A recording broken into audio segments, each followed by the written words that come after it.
Yo, what is good, YouTube? Welcome back to another JC2K video. In today's video, we're going to be ranking the top 10 best small forwards in NBA 2K24 MyTEAM. Moving on to the small forward position today, doing one position each day over the next couple days, I guess, as well. And I will say the small forward position kind of continues the trend of being impressively deep, giving you a lot of viable options.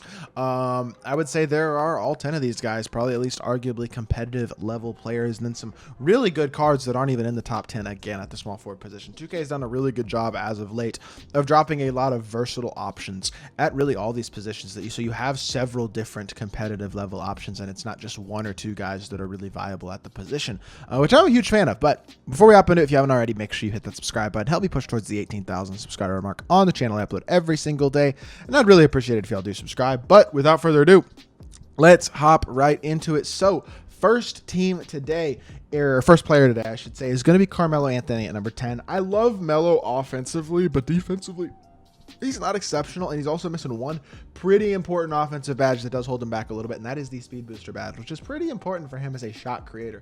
At the same time, he's a great slasher, elite shooter, and still a very good playmaker, D-book dribble style, solid sigs. Defensively, he's just not exceptional, though. I mean, silver brick wall, challenger clamps, off-ball pass, pick dodger, stuff like that is certainly better than nothing, but he's not the most elite perimeter defender or interior defender by any means. Solid, but not insane. 90 dunk, though, 94 three ball, 93 speed, D-book push cross, really incredible offensively with the exception of that lack of speed booster. Super great release, normal fade is nice. Melo's a great card, no doubt, but I think the lack of defense, especially at such an important defensive position, is the main thing that holds him back to number 10. Number 9 is going to be Larry Legend, Larry Bird. I don't personally think Larry is worth the specialization grind in any specific mode this season. I just think it's going to take too long for how good he is, at least for me personally. It's not worth that amount of time. Might be worth it for you, but for me, I was considering it, but I doubt I will actually get Larry because I don't think I'm going to play any game mode. The only two game modes I really play are Clutch Online and Unlimited right now, and I don't think I'm going to play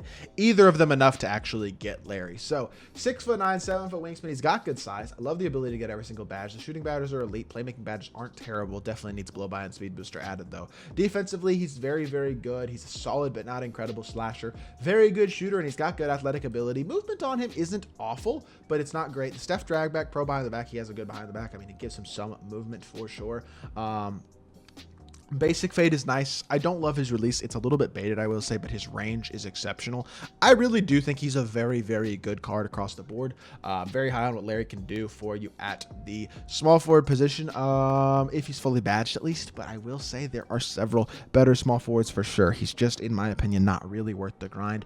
Luol Deng is who I have at number 8. This card is so slept on. He still gives you really everything you need out of a small forward. He can shoot at a high level. He's got very good size. He defends on the perimeter and the interior. He's a very capable slasher with the 4 best finishing badges: bulldozer, fast twitch, precision dunker, and posterizer on gold. Very solid shooter, good shooting badges, has limitless range. Playmaking badges are nice. He's got speed booster. Defensively, he's great. He's got gold anchor, brick wall. He's got the perimeter hoff stack, challenger clamps, glove interceptor, etc. Versatile card, nice release. Movement even isn't bad. I mean, there is so much to like about this Luol Deng card, and yet he is still so slept on. Nobody talks about him as a top option as a small forward, but for 123k, he's just such a nice card. Number 7 is Andre Karolinko. AK's, I will say that this is where the small forward position definitely takes a step up, is this top 7. AK's biggest flaw is honestly just that his release is not that great. It's just not. It's okay. He'll be a good knock down, wide open catch and shoot shooter, but release isn't great. Honestly, neither are the SIGs, but he is a nice slasher. He's got pretty solid playmaking badges, and defensively, he is absolutely incredible. I mean, he is one of the very best defensive cards in the game. I just think he is a little bit limited as an offensive card at times, even though he does have really good finishing and playmaking badges, and not terrible shooting ability either. I just think there are some better options, realistically, at least a couple. I mean, you could probably make an argument for AK higher than this, but for me, release is really important, and I don't love AKs, and I don't think he gives me quite the level of slashing of a couple other guys as well. For example, LeBron James, who I would say release-wise is actually pretty similar to AK, and defensive badge-wise is not actually as good. But I will say he's still really, really good, really, really versatile. He's an incredible, incredible slasher. I feel more confident with him range-wise than AK. I'm also just more consistent with his release than AK. I've used LeBron a lot more, so hopefully defensively, that kind of makes sense to a certain extent as well as to why I like him so much. Braun is one of my favorite cards in the game, but I also have to remember that my Braun has 60 or not 60, but like 45 Hall of Fame badges, whereas most people who have LeBron only have the standard, 10-ish Hall of Fame badges, maybe a little bit more on him. So my Braun is definitely souped up a bit more than average, but Braun is still one of the best all-around options in the game, and I think he's a really, really good card at the small forward position. Good release, elite slasher, elite defender, great player build, can shot create pretty well. Does a lot of things really, really well at the small forward position, and fully badged, he's higher than 5th, I'd say, or than 6th, but for me right now, he's got to go 6. 5 is Paulo. The top 7, as y'all can see, is very close and honestly pretty much interchangeable because some people would probably say Paulo is their favorite small forward in the game right now. For me, I have him at number 5. The main reason why is the shooting badges aren't insane, and honestly, the defense will also very good.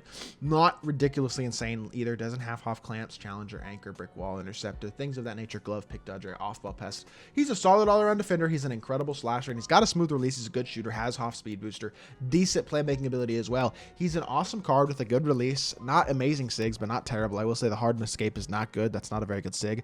I don't feel like this year, but at the same time, Levine dribble style is not bad. He's behind the back isn't terrible. He can burst pretty well. Off speed booster super nice. He's an incredible slasher. Rebounds really well. Great size at the 3. Really, really good card all the way around. I just think, I don't know. There's a few guys that I personally like a little bit more than him at the small forward position. Just me personally. It's close for sure. Number 4 is going to be Adam Morrison. Adam would probably honestly be number 1 if he had a better upper. I'm not kidding. The upper on his jump shot is the one thing about this card that I just can't stand. Defensively, he's good. I know he's not as insane as a couple of the other guys on this list, but he is the best shot creator on this list. Incredible shooting badges, a really solid playmaking, although he definitely needs speed booster. And then finishing badges on him are very solid as well. 90 speed, 95 3-ball, good slasher. Solid all-around defender. I mean, the stats don't jump off the page at you, but they're very, very solid all the way around. But his movement is great. He's got Jamal Murray behind the back, John Wall's drag back, Trey at size up as well, Kobe escape. I mean, very good 6 across the board. Steph base is on quick, is awesome. Trey fade is elite, but the Jerry West upper is the worst. I cannot stand that upper. It slows down both his standstill and fade jump shot pretty significantly, I would say, and it is by far the biggest flaw in this Adam Morrison card. If he had a better upper, he would be one of the very best cards in the entire game. He still is because of his shot creation ability, but I do think he only can go number 4 on the small forward list because of that. Now, Karl Malone is who I have at number 3. I understand Karl Malone never played small forward a day in his life, in real life, but in my team, he fits really well at the small forward position. He's really good. 6'9", 7 foot wingspan, hotspots from both corners. Really complete badges, including amazing finishing and amazing versatile defense with anchor, a movable enforcer, post lockdown, rebound chaser, all on Hoff in addition to the clamps, interceptor, things like that. So the defensive versatility is really good. His release is smooth and easy to green. I just think he's basically a better Paulo, is my opinion. He's very similar to that Paulo card in a lot of ways. He's just like Paulo is very athletic and he's got a big player build. I just think he's much more versatile defensively. I still think he's a really nice shooter and can put the ball on the floor at a high level. I really like Karl Malone at the 3, and I think he's one of the best options in the game. Number 2, Thurl Bailey, who is free and I think incredible at the 3. I love his release and I love his player build. 6'11", 7 foot wingspan, hotspots from both corners. Basically like having a small forward Giannis, pretty much. Hoff bulldozer, fast twitch, posterizer, precision dunker are the 4 most important finishing badges in the game. He's got them all on Hoff. Also has Hoff blow by, chase downers, clamps, interceptor, post lockdown, rebound chaser. He's got silver anchor, gold anchor, gold immovable enforcer, no 94 feet or right stick ripper, which is okay. I would probably say if you're going to use this Thurl, he could 100% be your primary lock, but it wouldn't hurt to have him next to another lock as well. But his release is super smooth. He's an awesome slasher. He's huge at 6'11", which can make him a big time mismatch at the 3. And defensively, he's really versatile and really good. Another guy who I think is just a better version of Paulo. I like his release better than I like Paulo's release. And I like his slashing, or specifically his defense, more than I like Paulo's defense as well. I like all these cards, though. I think they're all really good. I think they're pretty much interchangeable. For me, I would put Thurl 2, and I would put Scottie Pippen 1 at small forward. I really do believe that. Even though he can play shooting guard as well, I think he is one of those few shooting guards right now in the game where it's just as good to put him at small forward, because at the shooting guard position, he's not the best card. Kobe is. At the small forward position, I think he is the best card. 6'8", 7 foot wingspan, hotspots from literally everywhere. 15 Hall of Fame badges include, 17 Hoffs actually include posterizer, precision dunker, catch, corner, blow by speed booster, and then pretty much every single defensive badge you could possibly ask for. Only badge he does not have added on base is brick wall, that I would say is an important badge. Outside of that, Agent 3. Those 2 are important. Outside of that, you got 3 more badge slots. I'd probably go rise up like open looks and maybe like space creator or spot finder or something. for his fourth and fifth. 92 3 ball, 95 driving, duck, 95 speed, incredible defender. He's just got such complete stats as well. One of the very best statistical cards in this list as well. Not to mention one of the best releases on this list with the Pippin jump shot. Pretty solid movement, Pro 2 fade. I still don't like the hardened escape. That hurts his movement a bit, but still, overall, awesome card, really, really good at the small forward position. I think he's the best small forward in the game. I really do. I'm actually starting Pippin at small forward. I just locked him in this morning, actually, as I make this video. And starting him at small forward, I think, is a great choice. Next to Kobe Bryant, I think he's one of the best and most versatile cards in the game. So with that being said, that is going to do it for this video, and I hope y'all did enjoy. If you did, make sure you hit that like button, leave a comment, and subscribe. I'll be back with more 2K content very, very soon. And I appreciate y'all. Peace.